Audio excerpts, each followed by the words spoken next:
That one. Oh, got it. Okay. As Manuel said, I'm Shevin Jacob. I am based in Uganda and representing the NGO Walimu. And I'm here with my collaborator, Torsten Felt from the University of Dusseldorf. And we are both here representing our network, STAIRS. Over the next few slides, will talk to you a little bit about the overview of sepsis and the importance of sepsis in sub-Saharan Africa, and then give you a glimpse into the work that we plan to do with STAIRS. But before I do that, I want to just start off with an illustrative case. So this is Mr. Musoke. He's a 33-year-old Ugandan fisherman with fever and weakness, and he presented to a health center in southwestern Uganda with symptoms for about 48 hours. And on cursory exam, he was found to have an elevated temperature and a fast heart rate. And he was sent home with the diagnosis of malaria and a prescription for a 3-day course of anti-malarial treatment. But neither a blood smear nor a rapid diagnostic test was performed. And ultimately, he was unable to fill his prescription due to cost. Overnight, Mr. Musoke's condition worsened. And so the next day he wakes up, he has ongoing fever, malaise, and generalized myalgias, and he complains of dizziness when standing. And he and his wife made the difficult decision that, recognizing that he's getting worse, that he has to get to a hospital. So he has to take public transportation that's about 2 hours away from their home for further evaluation. On exam at the hospital, he appears generally unwell. He's unable to stand now without assistance. And though he's responding to questions, he's quite somnolent. He's still febrile, he still has an elevated heart rate, and now his blood pressure is low. And so there's concern that he might have shock. On exam, it's remarkable for having a dry oral mucosa and evidence of thrush. So I'm sure we're all thinking, why is Mr. Musoke getting sicker? And there's a number of different questions that we could ask to kind of help us improve the care for Mr. Musoke. These might include, what do we know about his past medical history? And what laboratory tests might be available and would be considered to try and narrow his diagnosis? How would you approach his clinical management? And what are his chances of surviving in the hospital? Or if he does recover from his hospitalization, is there a persistent risk for mortality in the ensuing months? So an important question is, could Mr. Musoke have sepsis? But let's talk about what is sepsis first and who is at risk. So sepsis. Sepsis is a medical emergency. It's defined as life-threatening organ dysfunction due to a dysregulated host response to infection. And that infection can be anything from bacteria to parasites to fungi to viruses. And importantly, sepsis is often associated with peripartum mothers and children under 5, but it's really important to remember that sepsis affects anyone along the life course. So this can be adolescents, this can be non-pregnant adults, this can be the elderly. In particular, we should be remembering vulnerable populations, particularly those who might be immune compromised. So sepsis is important globally. In 2019, 13.7 million deaths were attributable to sepsis. And as you can see in this map here, which illustrates the global burden of sepsis mortality, there's a high concentration of sepsis mortality in sub-Saharan Africa, where 30% of global deaths occur in the region. And it's because of this critically important global health issue that the WHO made sepsis a global health priority at the the World Health Assembly in 2017. And the sepsis resolution was introduced to improve the prevention, diagnosis, and management of sepsis. And all 194 UN member states ratified this resolution, and they agreed to implement measures to reduce the human health and the economic burden of sepsis. Indeed, there is a lot that we have to do in terms of meeting the goals of the WHO sepsis resolution. But by addressing sepsis, this means that we can help the achievement of sustainable development goals. In particular, health and well-being, given the global burden. But in addition, because sepsis, in particular in sub-Saharan Africa, cross-cuts and intersects with a number of other issues, whether it's poverty, whether it's inequality, whether it's water and sanitation and others, by targeting sepsis in sub-Saharan Africa, we can have knock-on effects that address potential other SDGs beyond health. So sepsis is a big topic.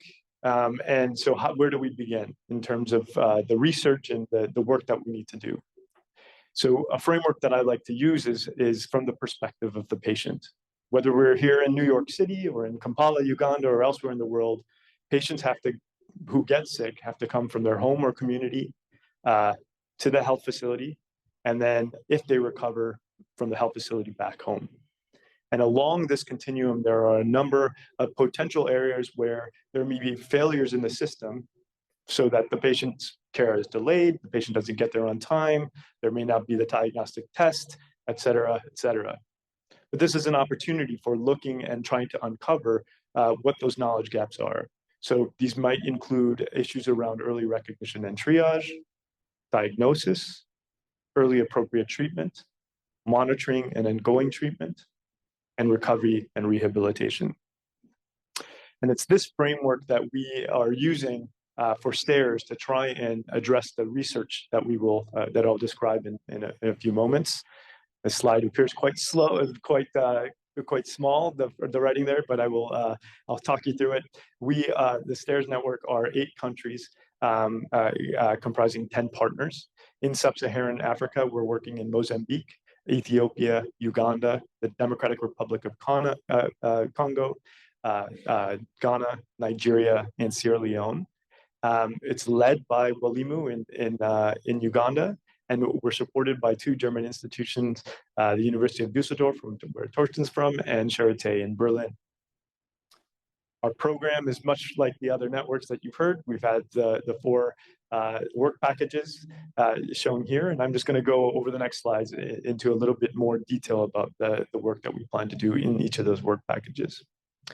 So in the first work package, research, we intend to uncover, as I mentioned, or fill some of the knowledge gaps along that patient continuum that I mentioned. So this first study, similar to the other group, will be leveraging health and demographic surveillance sites so that we can enhance estimates of sepsis epidemiology in Africa. Specifically, we're interested in enumerating and characterizing sepsis deaths at the community and household level. Moving from the household to the hospital and the health facility, we will establish a multinational patient cohort across all 7 countries of adults and children.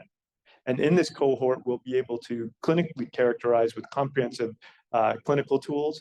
And in addition, we'll be obtaining microbiologic and other laboratory tests to really try and understand the similarities and differences of sepsis across our network.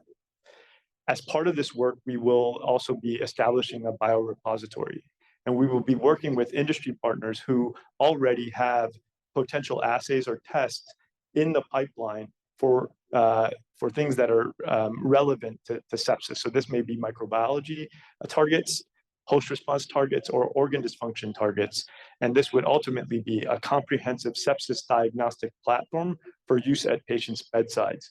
So after the cohort is done and the samples are analyzed, we will then, in the second half of the grant, evaluate the impact on processes of care and survival of this platform.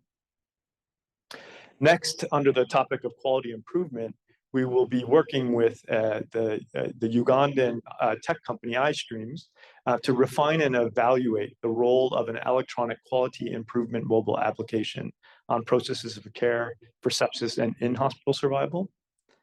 And then finally, moving down the continuum towards looking at the post-discharge period, we will evaluate whether a phone-based interactive patient intervention can help reduce post-discharge mortality of patients hospitalized with sepsis.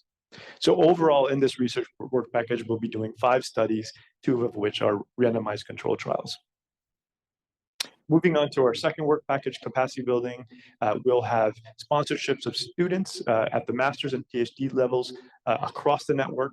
And really, this is to ensure that there's an ongoing pipeline of African early career researchers in sepsis. Other technical capacity includes introducing a curriculum to advance research capacity towards clinical trial implementation. And as well, we will be exploring the role of telemedicine in augmenting clinical care for sepsis and other severe illness. At the institutional level, we will be supporting our partners to achieve targets in the Good Financial Grant Practice, or GFGP scheme. Moving on to networking. With the work that we're doing in the research and capacity building, we'll be able to galvanize a network of African research institutions. So these will be well positioned to manage and conduct robust studies, and ultimately hoping that this group will contribute to the next large platform clinical trials. We'll also be working closely with key partners like the Global Sepsis Alliance, the African Sepsis Alliance, the African CDC, and the WHO to strengthen sepsis programs and initiatives through the data, the diagnostic tools, and economic evaluation that emerges from our research. And finally, as I mentioned already, we'll be directly engaging with industry partners and policymakers. And if our comprehensive sepsis platform ends up having efficacy, then we will already be in a position to ensure a pipeline of affordable and accessible diagnostics for sepsis in Africa. So our final work package, policy engagement and research transfer, brings us back to the WHO sepsis resolution from 2017. We'll be engaging with key stakeholders to inform global sepsis strategies at the national and regional levels. We'll be working with the African Institute for Development Policy, or AFIDEP, and using tools like evidence-informed decision-making to equip key stakeholders to incorporate the available and the nascent evidence that influences the guidelines, trainings, and policy on sepsis. And as well, we'll be partnering with the Uganda National Health Consumers Organization to ensure that the perspectives of civil society and patient groups are also incorporated in the holistic engagement of stakeholders so that their voices are heard alongside those of policymakers as we plan for sepsis, addressing sepsis across the network. So in summary, our research through STARS will fill key knowledge gaps in our understanding of identifying, diagnosing, managing, and monitoring sepsis in sub-Saharan Africa. In addition, the capacity built and the network reinforced will ensure a workforce and infrastructure for addressing sepsis for years to come. And as well, our longitudinal top-down and ground-up stakeholder engagement will enable effective translation of evidence to policy for sepsis and other related conditions. And so we hope altogether that this work will contribute to addressing the high burden of sepsis mortality in sub-Saharan Africa and address the outcomes of patients like Mr. Masoke.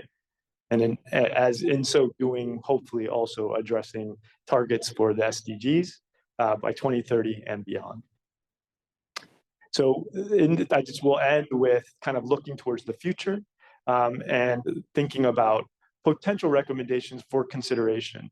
And so 4 here would be, given the global burden, that we declare and that countries consider declaring sepsis a national and regional health priority.